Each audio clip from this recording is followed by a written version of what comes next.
And now, Autolite and its 60,000 dealers and service stations present... Suspense.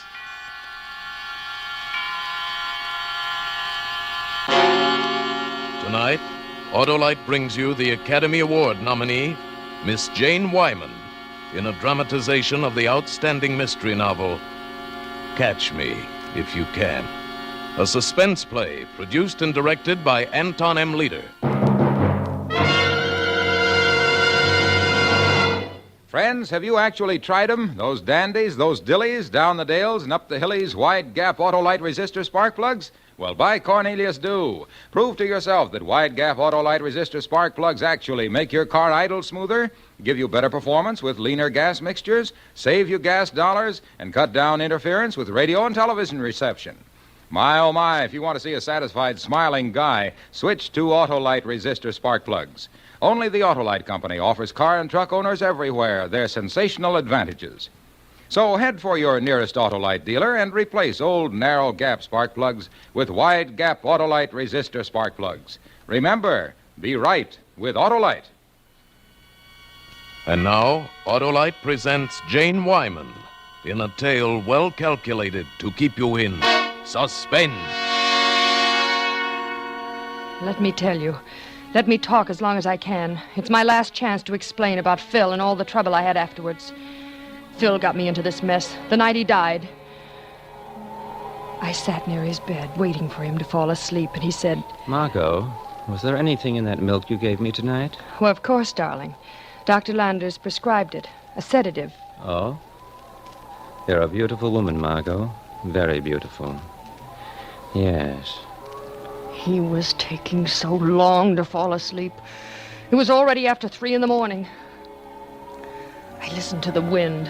Phil and I were all alone, stuck in that godforsaken mountain inn, ever since he fell ill just before Labor Day. There we were, 10,000 feet above sea level, not a soul for miles. The fall season was over and all the other guests were gone, and even Joe, who owns the inn, had gone down to Leadfield to get his winter supplies. Oh, I shivered thinking of the dark, ragged, lonesome mountains outside, and Phil opened his eyes again. You're a good actress, Margot. Better off the stage than you were on, I expect. But I know you're fed up with our marriage. Have been ever since I became ill. I haven't complained, Phil. No, it wouldn't fit the part. But you feel trapped out here in Colorado, don't you? You'd rather be in New York. I wonder, Margot, those pills you put on my lunch tray last week, they weren't my regular vitamin pills. Maybe you want your freedom and my money enough to poison me. Don't be ridiculous, Phil. Well, anyway, I didn't take them. I hid them with a note saying that you tried to give them to me. Then I called a friend of mine, long distance, an old friend. Who? A detective named Rocky Rhodes. Rocky and I both stayed at this inn one summer. And what did you tell this Rocky? Never mind what I told him. Just remember, he's due here tonight or in the morning. A detective. Phil, you're a fool. I want a divorce, Margot. You do? Yes, without any strings. Those pills are Exhibit A, if they're poison. Blackmail. Phil, darling, if you want a divorce, you can have it without threatening me. You'll sign the papers tomorrow? Of course, darling. I only want to make you happy. But now go to sleep, Phil. You need a good rest. Go to sleep. I stroked his forehead, and the sedatives finally took effect. His breathing became very heavy and even. I looked at him and thought he was smart not to take those pills. But not smart enough. He shouldn't have told me about that detective. He thought he was protecting himself and that I wouldn't dare do anything now. But he was wrong because I had to now. I couldn't afford to wait and lose everything when he divorced me. And besides, I'd find those pills in the letter before the detective got here. There was practically no risk the way I'd planned it this time. Outside, it had started to rain, a heavy downpour, and the only other sound in the world was Phil's breathing. I picked up the extra pillow and put it down carefully over his face. He didn't move. I pressed the pillow down on the side so that no air could get in, no air at all, and held it there a long time. Once the pillow shook a little when Phil's head moved. And once there was a gurgling sound. And that was all. When I lifted the pillow and took it back in its place, the job was done. Everything I ever wanted, Money and freedom was right in my hands. Phil was dead. Dead of a heart attack, Dr. Landers would say. Oh, but wait a minute. Unless someone found those pills with the note from Phil. Phil hadn't died of poison, so I was safe. But there would be questions. Questions I didn't want to have asked. I had to find those pills myself. I started to search. First, the pillow under Phil's head. No. Then the nightstand beside his bed. And the desk under the window. No. Where could he have hidden it? After all, the bell. Could it be Phil's detective already? Rocky Rhodes? Oh, I'll have to be very careful. Just a minute. I'm coming. Just a minute.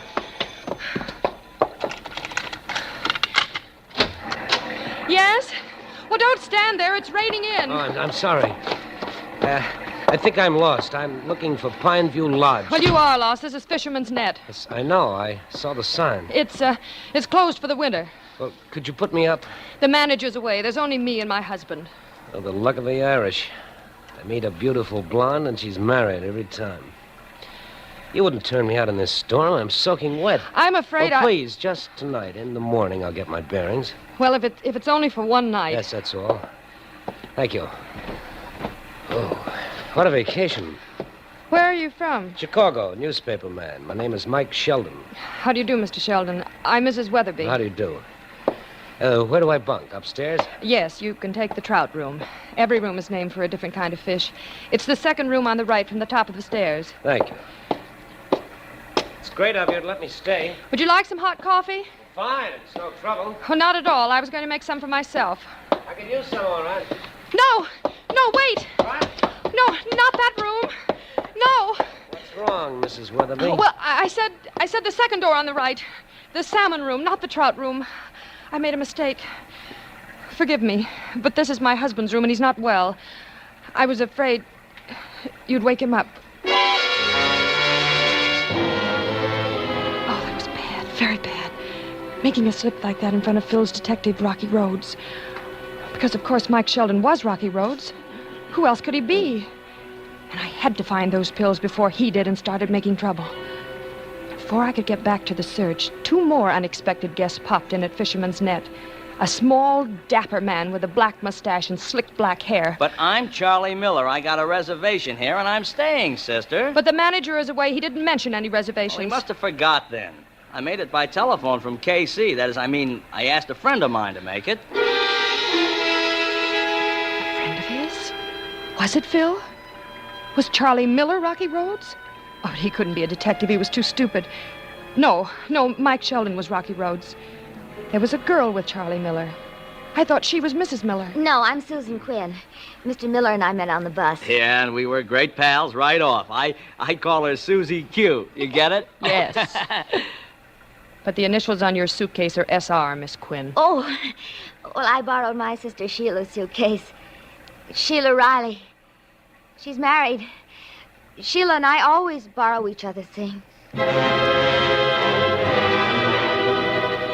Was it true? Or was her name Susan Rhodes, nicknamed Rocky Rhodes? Things are getting more complicated every minute. Two men had arrived, and Sheldon seemed most like a detective.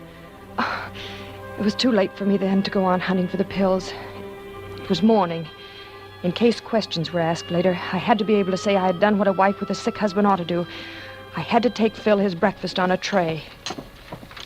Well, Mrs. W., hey, you're an early bird. Here, let me help you. Oh, thank you, Mr. Miller. This is my husband's breakfast. If you'll open the door. Sure thing.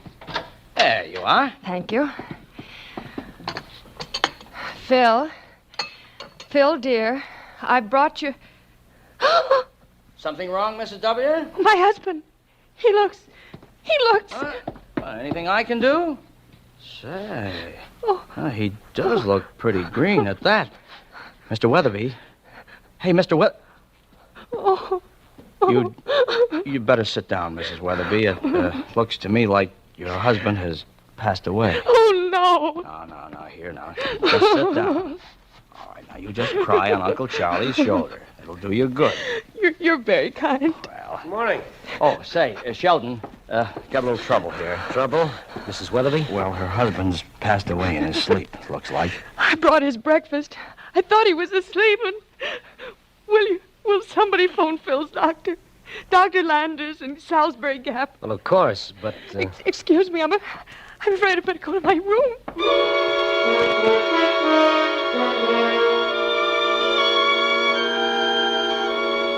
Mrs. Weatherby. Mrs. Weatherby. Oh, Miss Quinn. What happened? Have I been asleep? Oh, when you got to your room, you fainted. I still feel rather faint. I brought you some brandy. Could you drink a little? Not now. I couldn't. Where's Mr. Miller and Mr. Sheldon?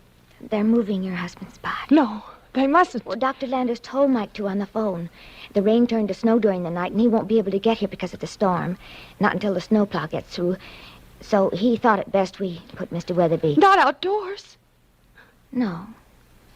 There's a hillside cellar out back. Oh, yes. What else did Dr. Landers say about Phil? He said it must have been a heart attack. Oh. And that you have nothing in the world with which to reproach yourself. He's sure you did everything you could.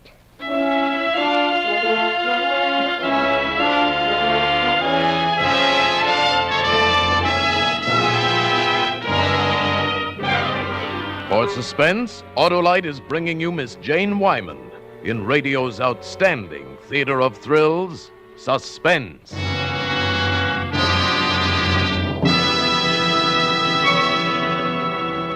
Hap, look at that stack of Valentines. Quite a pile, child. In fact, flocks will come. No, they're not for me. They're Valentines to Autolite resistor spark plugs. Oh. Listen to this one. You've won my heart with your kisses and your hugses and a set of Autolite resistor spark plugses. How's that, Hap? Ah, the spark of love. Why, sure. Everybody loves Autolite wide gap resistor spark plugs. Replace your narrow gap plugs with these beauties to make your car idle smoother, give better performance with leaner gas mixtures, actually save gas dollars. Now, here's a Valentine that's right in line. Oh, Valentine, will you be mine, and will you make me happy? Put Autolite resistor spark plugs in my car, help make it smooth and snappy. Boy, that's hitting on all six. Well, naturally. Here's another Valentine that touches this old heart of mine. Oh, Autolite resistor spark plugs. With me, you are a fixture. You help my car run smoother far and go on lean gas mixture. Say, Harlow, that's the best yet. But right now, here's suspense.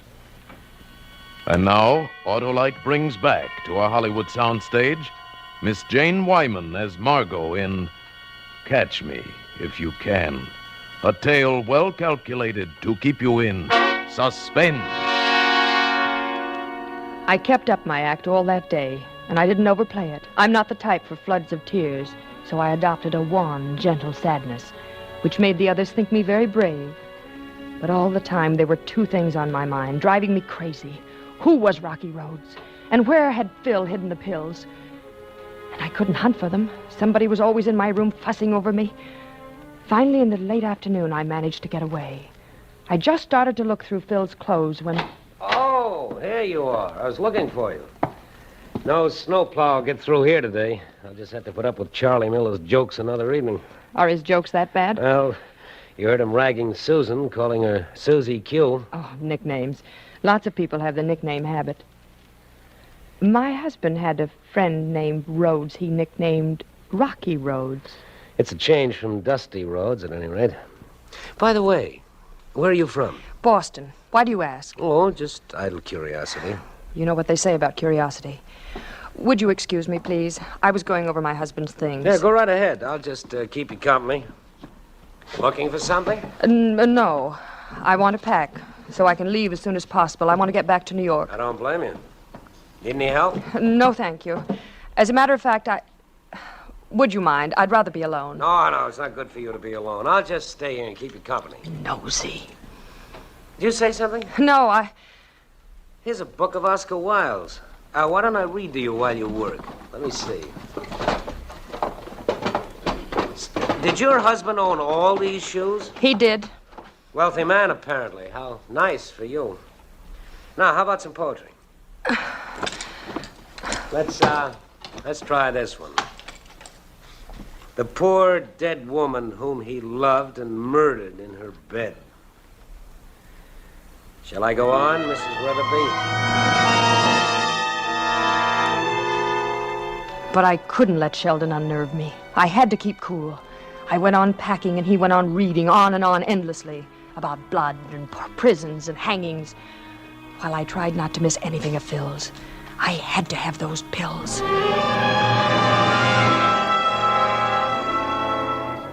An hour later in my room, I knew I didn't have them. But Rocky Rhodes didn't have them yet either. Otherwise, he would have said something. But the pills didn't have to be in Phil's room. Which one was Rhodes? Miller or Sheldon? I would have to find out by elimination. After dinner that night, I went into the main parlor. And Charlie Miller grabbed me and danced me over to the fire. Ah, here you are, Mrs. W. Now, you just sit right here and have a highball, see? And we'll have a nice little cozy chat with little old Charlie. Oh, you're so formal, Charlie. Call me Margot. Margot? I'll bet your mother called you Maggie. You thought up Margot to use on the stage. On the stage? How did you know I was an actress? This was the clue I'd been looking for. Oh, a guy with my experience can always tell. You can? Sure. And I know how you actresses operate. You all take different monikers. I'll bet you were great, baby. Oh, I wasn't very good.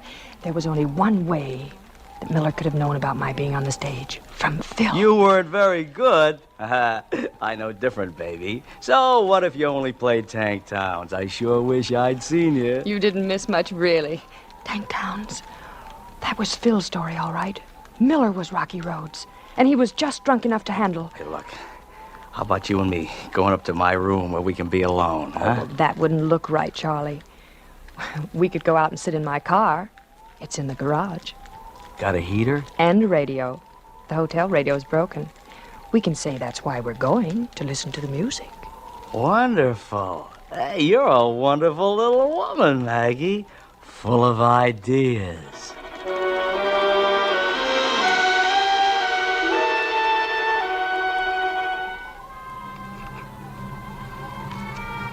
It's not a bad little wagon, baby, but this front seat is so full of steering wheel. Come on, let's get in the back. Oh, it doesn't heat as well in the back. How about a drink?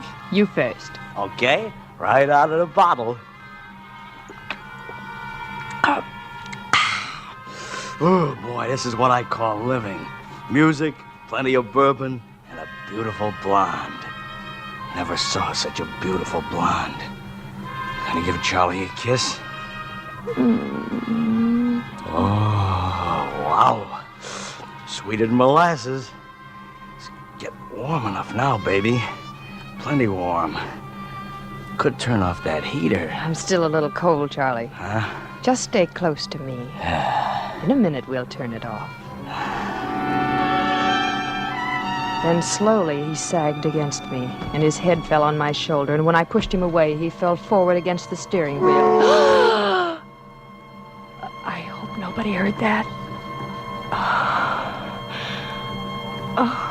I gotta get out of here before it gets me, too.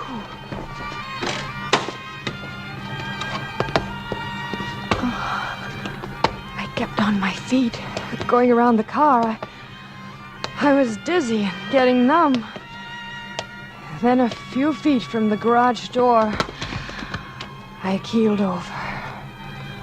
For a minute or more, I couldn't move. Then I crawled toward the door. It took forever to get there. I opened the door somehow, pushed it shut, and half fell out and lay in the snow, breathing the clean air. Thanking my lucky stars I'd been smart enough not to drink. That's why it got Charlie sooner, because he was drunk.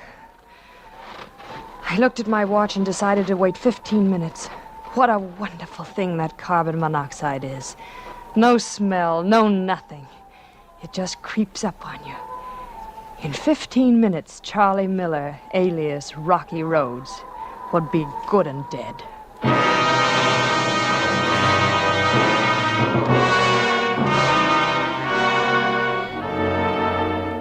He was dead, all right. When they found us, they carried me into the house and gave me a drink and put me to bed. I went right to sleep knowing Rocky Rhodes was dead. When I woke up, I remembered the car key. I had said Charlie started the car, but somebody might think to check the key for fingerprints and find mine. Oh, I put on a fur coat over my nightgown and ran all the way to the garage. I got in the car, reached for the keys, and they weren't there. Why? Why would anybody take my keys? And who would take them? Rocky Rhodes? No, he was dead.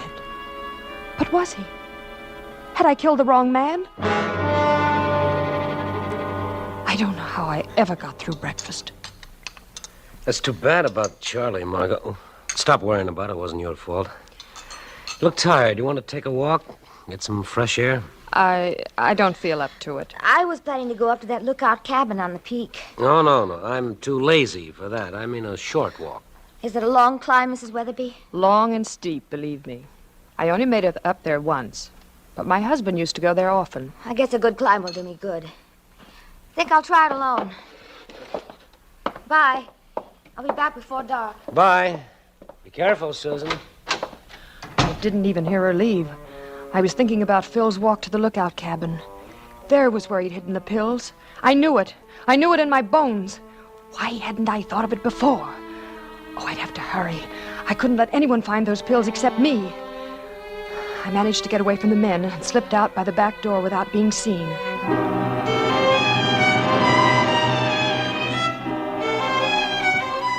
A ladder goes up from the trail to the lookout door. The door of the cabin stood open. I climbed the ladder quietly and stepped in and saw Susan on the other side of the room near the door to the balcony. She was holding an envelope attached to a card, and she was reading the card. And suddenly, definitely, I knew. Miss Rocky Rhodes, I presume. Oh, you scared me, Mrs. Weatherby. I see you found what you're looking for. The pills my husband hid. You want to know if they're really poisonous? Well, I read this card. Is it some kind of a joke? Oh, no, it's no joke. One of them would kill a man. But that's not what killed Phil. I smothered him with a pillow. You didn't know that, did you? Oh, you shouldn't be telling me this. Phil told me you were coming, but I was expecting a man. I never dreamed Rocky Rhodes was a woman. Oh, you've mistaken me for someone else, really. Oh, come off it.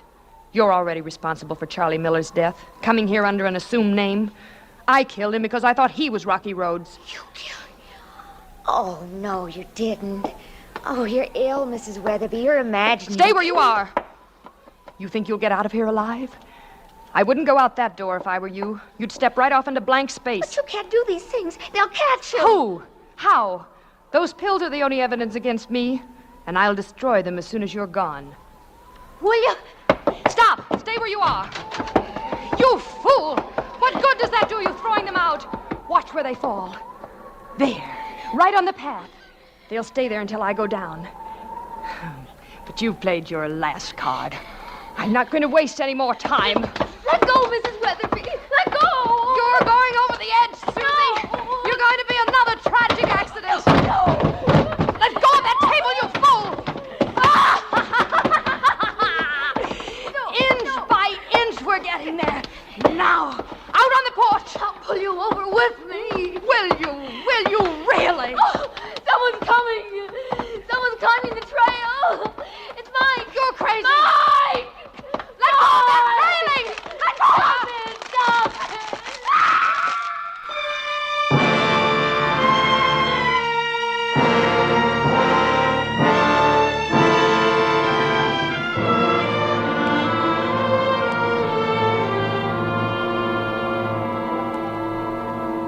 I remember falling, then a sharp pain. Then I don't remember anymore until I woke up here in the snow and found you bending over me. Who are you? Where did you come from? I just came up from the village, Mrs. Weatherby. We know the whole story. The whole story? Now, just take it easy, Mrs. Weatherby. Oh, I know. You must be a doctor. But, doctor, they'll never hang me. No, Mrs. Weatherby. They'll never hang you. You're dying now. No, I can't die. After all I've had to do to live. Where did Mike go? I'm right here, Mrs. Weatherby. Like a vulture waiting for me to die. You're Rocky Rhodes, aren't you, Mike? No, Mrs. Weatherby. You're lying. It has to be you. I killed Charlie, and he wasn't Rocky Rhodes. And Susan wasn't. You have to be. I have to know. I have to kill Rocky, or I've done it all for nothing. Rocky Rhodes mustn't find those poison pills. Your husband didn't die from poison, Mrs. Weatherby. So you would have been safe even if the pills were found. But Rocky Rhodes. None of those people was Rocky Rhodes. Your own guilt made you suspicious of everything they did. But there must be a Rocky Rhodes. Phil said there was. There has to be a Rocky Rhodes. Is she dead, Doctor? I'm afraid she is. And there I was being sorry for her husband being dead. Just think, she killed her husband and one of us, and none of us would ever have known it if she hadn't told Susan all about it in the cabin. It was good of you to get here so fast, Doctor. Well, I'd have gotten here sooner if it hadn't been for the blizzard, and maybe none of this would have happened. By the way, I'm not a doctor, Mr. Sheldon. My name is Rhodes. Rocky Rhodes.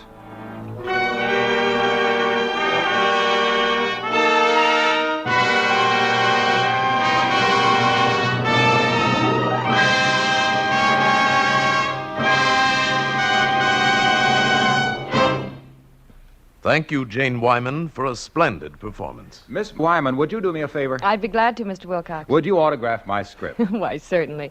What shall I write? Well, why not just write to ALRSP Wilcox from Jane Wyman? ALRSP? What does that stand for? Auto light resistor spark plugs. Oh, of course. I should have known. A plug for plugs. Why, sure. Well, ALRSP it is. There. How's that? Thank you. And did you know, Miss Wyman, that besides Autolite resistor spark plugs, Autolite makes over 400 other products for cars, trucks, airplanes, and boats in 28 Autolite plants from coast to coast. Autolite makes complete electrical systems for many makes of America's finest cars, batteries, generators, starting motors, coils, distributors, all ignition engineered to meet the highest standards of leading automotive engineers.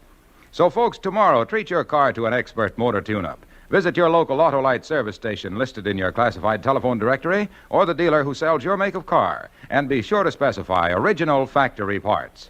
You're right with Autolite.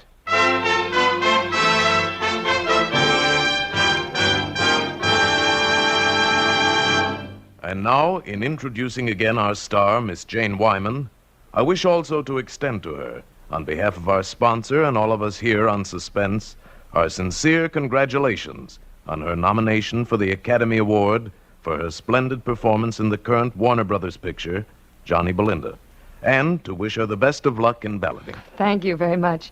And may I congratulate Suspense for being one of the top radio programs on the air. Truly radio's outstanding theater of thrills. Thank you, Miss Wyman. And I'll be listening next week when James Mason and his lovely wife, Pamela Calino, appear in the Agatha Christie story, Where There's a Will. Another gripping study in Suspense. Tonight's suspense play was adapted by Sylvia Richards from the current best-selling mystery by Pat McGear. Music was composed by Lucian Morawek and conducted by Lud Gluskin. The entire production was under the direction of Anton M. Leader. Autolite resistor spark plugs have been adopted as original factory equipment by 6 leading makes of cars and trucks. So switch to Autolite. Good night. This is CBS, the Columbia Broadcasting System.